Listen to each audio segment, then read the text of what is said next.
अधिक मास महात्म्य अध्याय 20. श्री गणेशाय नमः. श्री सरस्वते नमः. श्री सद्गुरुभ्यो नमः.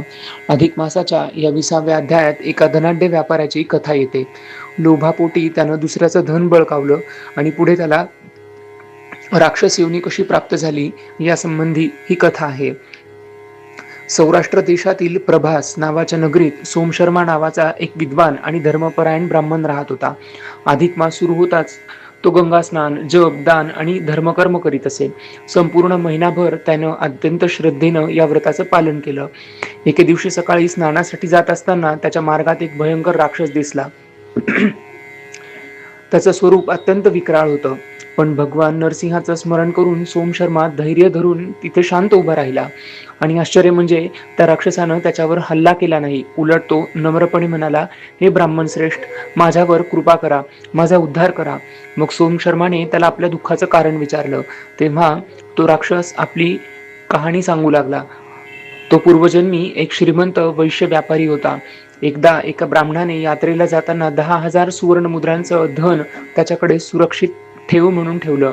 अनेक वर्षांनी तो ब्राह्मण जेव्हा यात्रा पूर्ण करून परत आला आणि आपलं धन मागू लागला, तेव्हा लोभानं आंधळ्या झालेल्या व्यापाऱ्यानं ते धन देण्यास नकार दिला.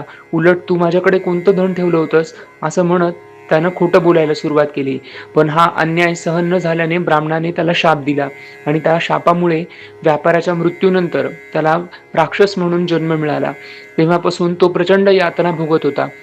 आपल्या पापांची कबुली देत त्या राक्षसाने सोमशर्माकडे मदतीची याचना केली.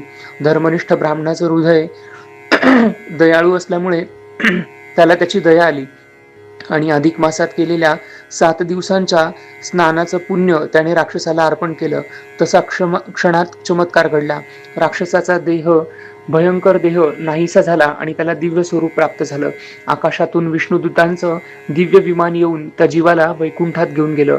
हे पाहून उपस्थित लोक थक्क झाले आणि त्यांना अधिक मासातलं स्नान, जप आणि दान पुण्यकर्माचं सामर्थ्य आणि त्याची प्रचिती पुन्हा एकदा आली. इति श्री अधिक मास महात्म्ये 20तमोऽध्यायः.